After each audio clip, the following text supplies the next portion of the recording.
texto que eu vou ler está em João, no capítulo 11.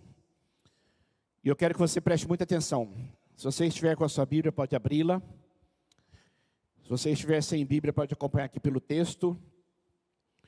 A ressurreição de Lázaro. João, Evangelho, no capítulo 11. Nós vamos ler o versículo 1 até o versículo 6. Havia um homem chamado Lázaro. Ele era de Betânia, do povoado de Marta e de sua irmã, de Maria e de sua irmã Marta. E aconteceu que Lázaro ficou doente. Presta atenção, tá? Presta muita atenção no texto. Maria, sua irmã, era a mesma que derramara perfume sobre o Senhor e lhe enxugara os pés com os cabelos. Então as irmãs de Lázaro mandaram dizer a Jesus: Senhor, aquele a quem amas está doente. Eu quero que você preste atenção nessa frase. Senhor, principalmente nessa expressão agora. Aquele a quem amas está doente. Ao ouvir isto, Jesus disse: essa doença não acabará em morte. É para a glória de Deus, para que o Filho do homem, ou Filho de Deus, seja glorificado por meio dela. Jesus amava Marta, a irmã dela, e a Lázaro. Jesus amava. Aí no versículo 6 começa com uma conjunção adversativa. No entanto, mesmo ele amando, no entanto, quando ouviu falar que Lázaro estava doente, ficou mais 2 dias onde estava. Até aí.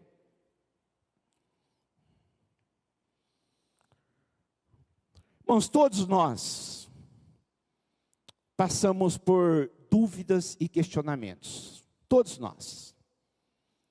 Se você, olha aqui para mim, presta atenção e foca aqui a tua atenção agora, tá? Foca só aqui. Se você olhar para o seu passado, eu acredito que virão algumas perguntas, virão algumas dúvidas. Isso não é exclusividade sua, todo ser humano passa por isso. Por que eu não agi diferente naquela situação? Por que Deus permitiu que acontecesse aquilo? Onde Deus estava quando Ele permitiu que aquilo acontecesse? Por que eu não agi diferente? Depois que nós vamos adquirindo uma certa experiência na vida, nós começamos a perceber que cometíamos alguns erros muito infantis. Mas questionamos por que aconteceu, ou algumas coisas que estavam além do nosso controle, a perda de alguém.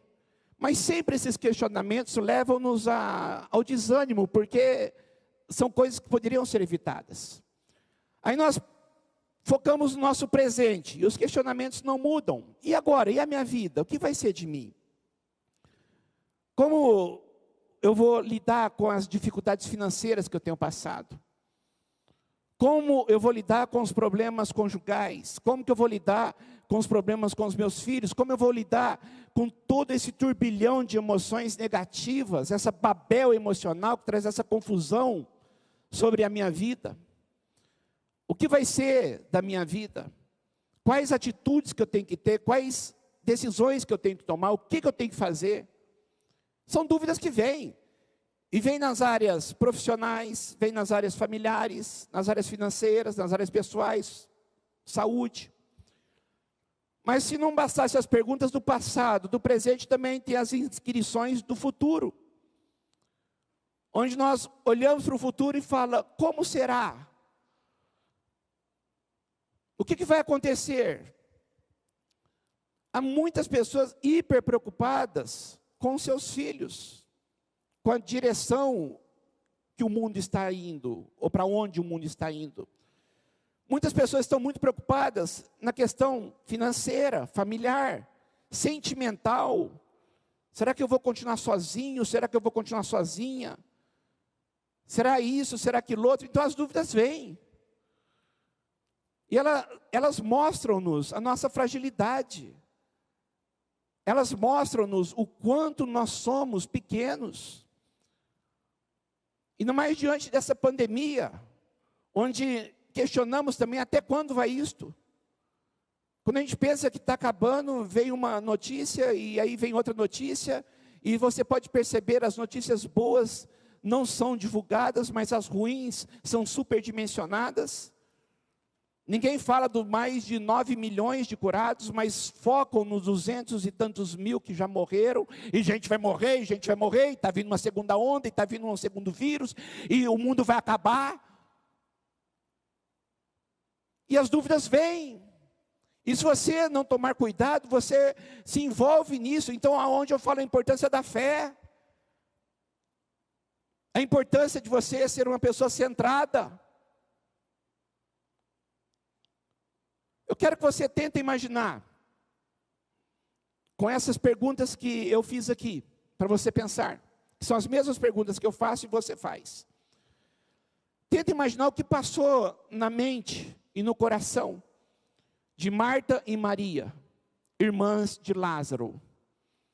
Quando Lázaro ficou doente, Jesus amava aquela família, eram 3 irmãos solteiros, Lázaro, Marta e Maria, moravam pertinho de Jerusalém, num povoado chamado Betânia. Jesus ia lá sempre na casa deles. Maria era aquela que sentava aos pés de Jesus e ouvia-o, enquanto Marta ficava ocupada com as coisas da casa. E Marta disse para Jesus: Jesus, fala para Maria me ajudar. E Jesus disse: Marta, Marta, Maria escolheu a melhor parte. Para um pouco, senta aqui, vamos conversar.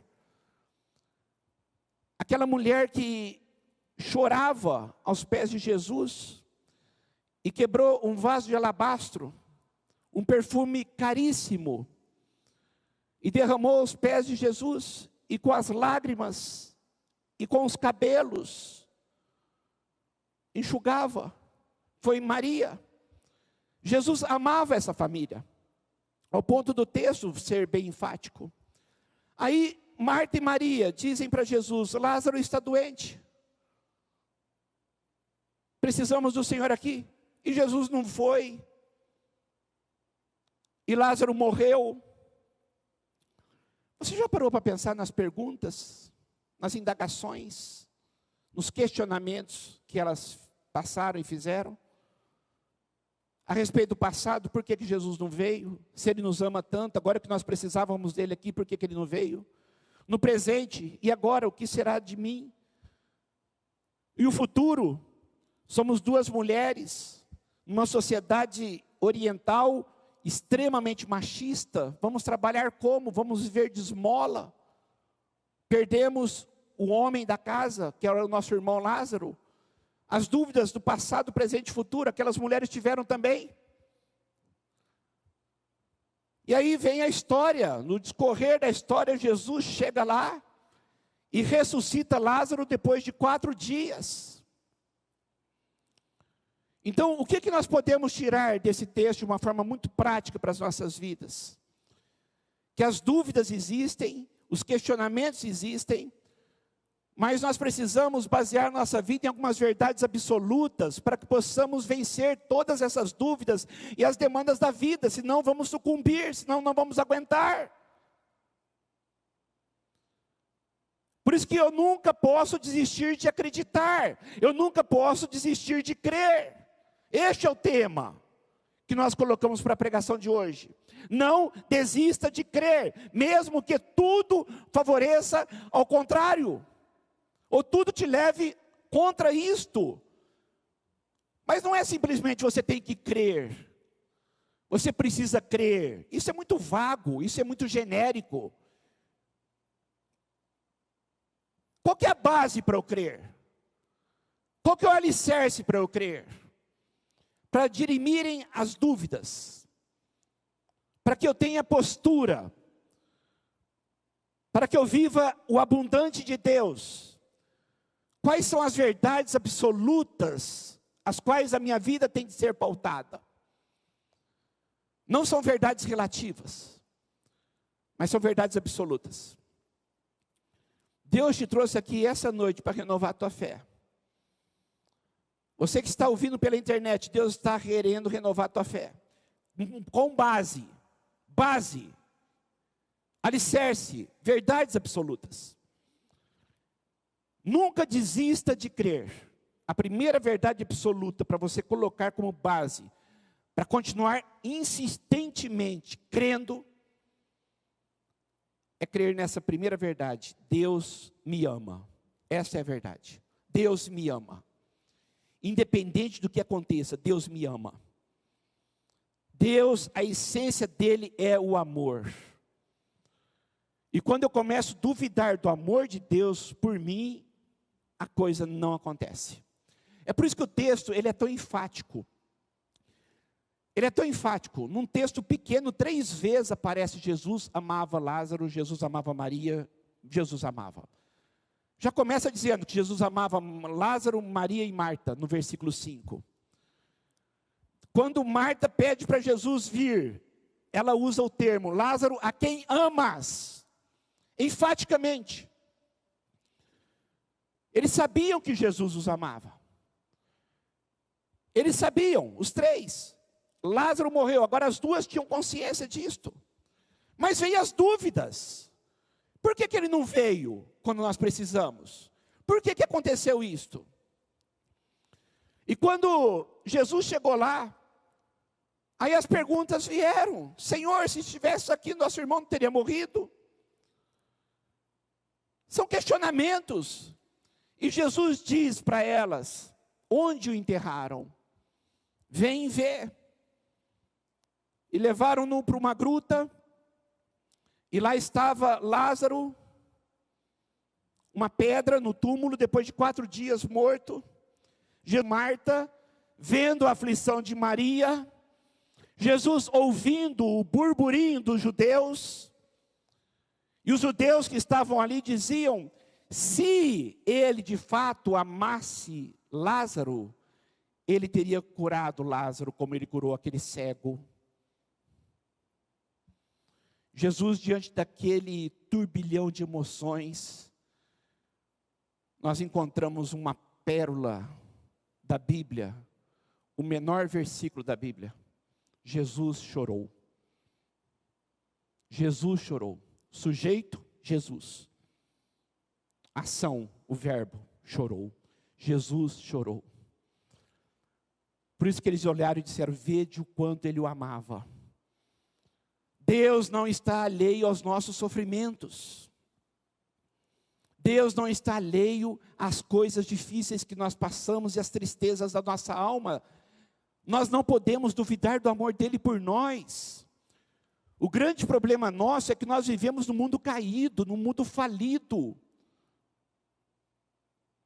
Nós também passamos dificuldades, nós perdemos pessoas, somos atingidos com injustiças. Mas isso não significa que Deus não me ama, ou não me ame. Não significa que Deus está alheio à minha dor. Não significa. O grande problema nosso é que nós pensamos que uma vez que temos fé, uma vez que somos filhos de Deus, não vamos mais sofrer. Esta é uma mensagem totalmente antagônica à Bíblia. É uma mensagem mentirosa. Que infelizmente muitas igrejas e muitos pastores têm pregado-a. De que se você vier para o Senhor, nenhum problema você terá mais.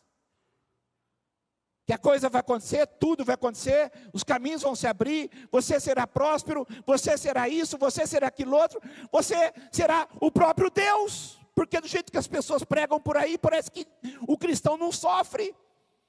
Aí vem um sofrimento, a primeira coisa que vem, Deus não me ama.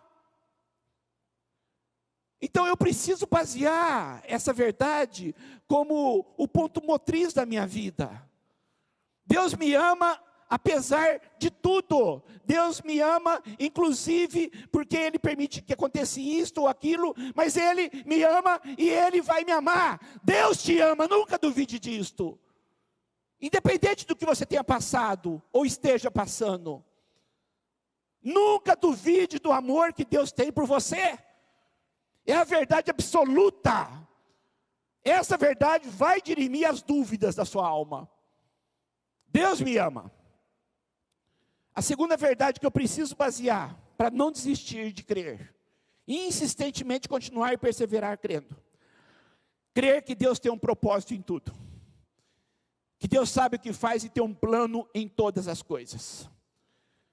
Quando avisaram Jesus, Lázaro está doente. Lázaro, a quem amas, está doente. O seu amigo Lázaro está doente. Jesus ficou mais 2 dias naquele local. Parece que foi insensível. Mas Jesus mesmo sabia o que ia acontecer. Olha aqui para mim, presta atenção. Deus sabe o que vai acontecer. Eu não sei e nem você. É por isso que na hora do sofrimento, o nosso foco pontual está ali e não entendemos os planos de Deus. As perguntas nossas: que plano é este? Que propósito é este? Que coisa boa pode ter nisto? Mas Deus sabe o que faz. Isaías 55 diz que assim como os céus são mais altos que a terra, assim são os caminhos de Deus mais altos que os nossos caminhos. E os pensamentos de Deus mais altos que os nossos pensamentos. A ideia de Cristo era, como ele diz lá para os apóstolos, essa doença não é para a morte, mas é para a glória de Deus, para que o Filho de Deus seja glorificado através dela, é que ele ia ressuscitá-lo. Ele sabia disso, mas ninguém mais sabia. Deus sabe do que faz com a sua vida, mas você não sabe. E tem algumas coisas que você vai saber, e eu saberei somente na glória, só no céu, lá tudo fará sentido. Mas aqui tem muitas coisas ainda, que parece que são fios soltos, pontas soltas, algo caótico, algo que nós não compreendamos e não compreendemos. Quando Jesus disse para Marta, que foi chorando, disse: o seu irmão vai ressuscitar. Jesus está falando da ressurreição física dele. Aí Marta jogou para o lado espiritual: eu sei que todos vão ressuscitar no último dia. Aí Jesus olhou para ela e disse: eu sou a ressurreição e a vida. Aquele que crê em mim, ainda que esteja morto, viverá. E aquele que crê em mim nunca morrerá eternamente. Ou seja, Jesus Cristo, com aquela conversa com Marta ali, estava colocando uma coisa fantástica que eu e você precisamos entender. Que o plano de Deus é muito maior do que o temporal, do que este momento no planeta Terra que nós passamos. Quando eu tenho fé no Senhor, a morte é uma vitória. 1 segundo após eu estarei na presença dEle nos céus. É por isso que Paulo fala lá em 1 Coríntios 15, sobre a ressurreição. Se a minha esperança em Cristo estiver apenas nesta vida, eu sou o mais infeliz de todos os homens. E o grande problema nosso é que nós queremos um Deus que nos sirva aqui, e não queremos servir um Deus para a eternidade, crendo que Ele tem o melhor. Muitas perguntas que você tem que você não sabe as respostas. E talvez essas respostas virão somente na glória. Como muitas perguntas que eu tenho também, que eu não sei as respostas. Então eu preciso entender que Deus me ama, Deus tem um propósito para a minha vida, e um plano para a minha vida, e esse plano é de me fazer bem, e que Deus tem todo o poder. O Deus que eu sirvo tem todo o poder. Quando Jesus chegou lá, 4 dias depois, Lázaro morto, diz que queria ver o túmulo. E Jesus olha toda aquela cena e diz: tirem a pedra. A primeira coisa que Marta disse: Senhor, cheira mal. 4 dias. Está em estado de decomposição, putrificação. Eu não sei se você já foi em algum velório, onde tiveram que adiantar o enterro. Porque não aguentou nem 24 horas. Dependendo da morte, dependendo do que causou a morte, e dependendo do organismo, aquilo lá começa a se decompor ali mesmo no velório. E aí falam para a família: vão ter que adiantar, era 5, mas vão ter que fazer às 3, porque não vai aguentar até às 5. Já aconteceu isso muitas vezes em alguns velórios que eu fui. Até para fazer culto me ligaram: olha, vem antes que vai enterrar antes. Isso em 24 horas. Agora imagina 4 dias. Dá para imaginar o estado de Jairo? Dentro de um túmulo, Dá para imaginar?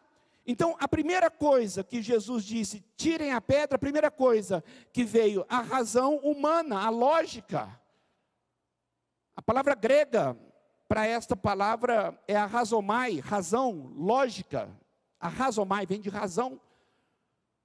É onde nós analisamos as nossas vidas de uma forma lógica, e conforme nós analisamos de uma forma lógica, nós dizemos, não tem jeito. Aí entra a fé, aí entra o poder de Deus, aí entra o transcendente, aí entra eu estar aqui crendo em algo que eu não posso fazer. É isso que eu preciso entender, que o meu Deus tem todo o poder. Que para Ele ressuscitar um morto de 4 dias, é como levantar uma criança do sono, acorda, está na hora da escola. Ele pode tudo. Quanto mais eu alimentar a minha fé, meus medos morrerão de fome. Quanto mais eu alimentar minha fé, eu vou andar no campo das possibilidades. Você precisa orar mais, jejuar mais, levar mais a sério a tua vida espiritual. Levar mais a sério frequentar a igreja, levar mais a sério estudar a Bíblia. Porque isso vai te dar uma coisa chamada consistência. Isso vai te dar uma coisa chamada possibilidades de experimentar o sobrenatural e os milagres de Deus na sua vida e na sua família. As dúvidas vão embora. Por quê? Porque entra a fé. Entra a fé. Tire a pedra. Como está a tua vida financeira? Como está a tua vida emocional? Como está a tua vida sentimental? Como está a tua família? Como está a sua saúde? Pare de falar tanto da sua vida de uma forma para baixo, reclamando, e começa a orar mais e agradecer mais. Se acontecer, aleluia. Se não acontecer, diga, Deus, o Senhor sabe o que faz. Mas eu não vou me revoltar. Não vou praguejar, e não vou ficar reclamando de tudo. Nós reclamamos de tudo. Tudo.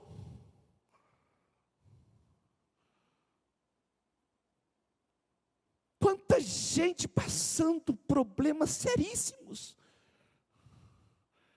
Não estou querendo não colocar os teus problemas como sérios, não é isto. Mas pelo amor de Deus, pare de reclamar da vida. Seja mais grato. E principalmente, entre no campo das possibilidades, dizendo, Senhor, todas essas coisas que estão acontecendo, podem sim ser revertidas, podem sim ser mudadas, basta uma palavra. Tirar a pedra. Lázaro, saia! Basta uma palavra. Aquele morto, aquele cadáver, aquele defunto, depois de 4 dias, saiu, atado, em ataduras, como uma múmia, mumificado. Ele saiu. Basta uma palavra do eterno e todo o universo obedece. Basta uma palavra do eterno e todo o inferno se prostra. Deus disse, haja luz e houve luz, porque a palavra tem poder. E como eu começo a viver a palavra, crer na palavra, declarar a palavra, profetizar a palavra, sinais, prodígios e maravilhas vão acontecer. A minha oração e a sua oração, Senhor, libera a sua palavra sobre a minha vida. Haja luz e houve cosmos, houve ordem no caos. Senhor, coloca ordem no caos da minha existência. Ore, jejue, busque.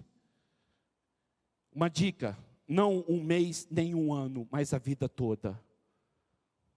tenha consistência, tenha perseverança. Você vai perceber que a partir daí as dúvidas vão se dirimindo, vão se esvaindo, vão se acabando. Por quê? Porque você está alimentando a fé.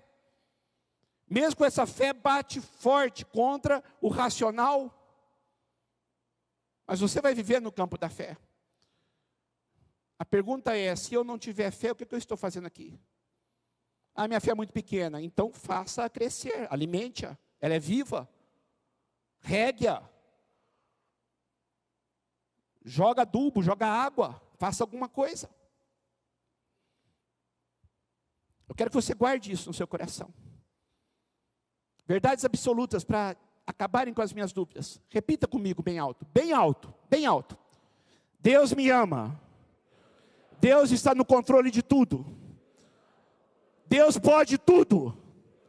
E a quarta verdade, Deus usa a igreja. Deus usa a igreja. É isto, Ele usa.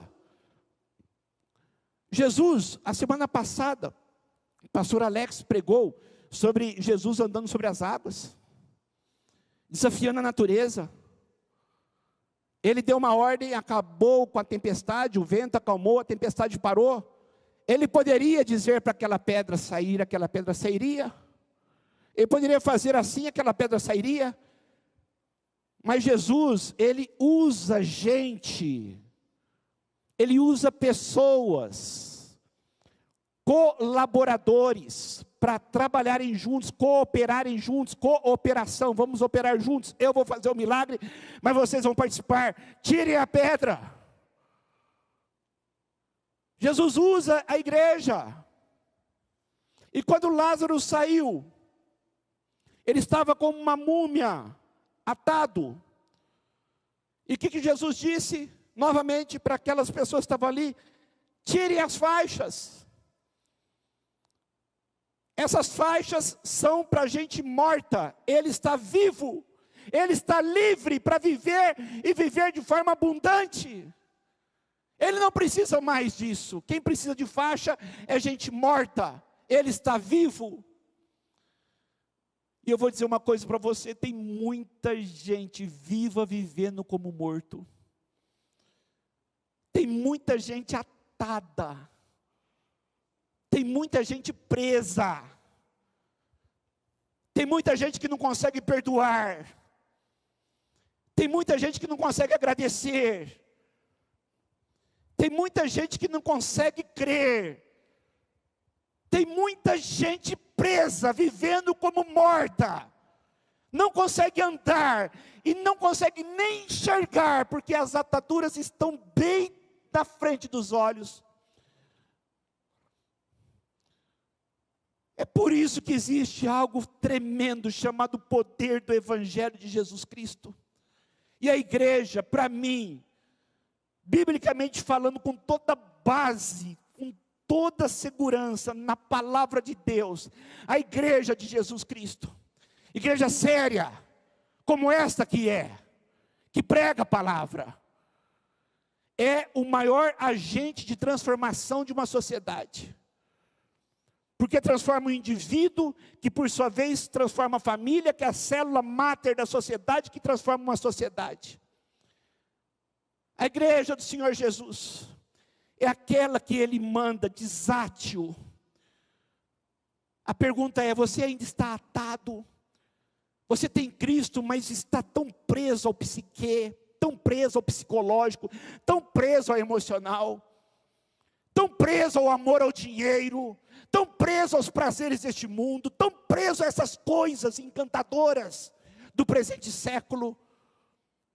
Quantas pessoas poderão viver o potencial de vida tremendo e não vivem?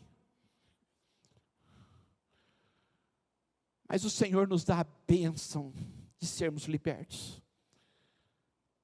Aleluia, para podermos libertar outras pessoas. Seja livre, viva como livre, tenha uma vida em abundância. Eu quero fazer um apelo para você, para terminar. Alimente mais a sua fé. Fortaleça-se nesse Deus poderoso. Creia nessas verdades. Deus me ama. independente do que estiver acontecendo. Ele tem um propósito, mesmo que pareça ser demorado. Ele pode todas as coisas. E Ele me deu a igreja. Respira bem fundo, respira fundo. Mesmo por cima da máscara aí, respira fundo. Enche o seu peito de ar. Você que está na sua casa, respira bem fundo. Palavra de Deus para a sua vida. Você está vivo. Você está viva. Então há esperança de milagres acontecerem na sua vida. Porque ainda existe vida. Enquanto existir vida, existe a possibilidade da intervenção de Deus na sua vida. Que Deus te abençoe muito, em nome de Jesus.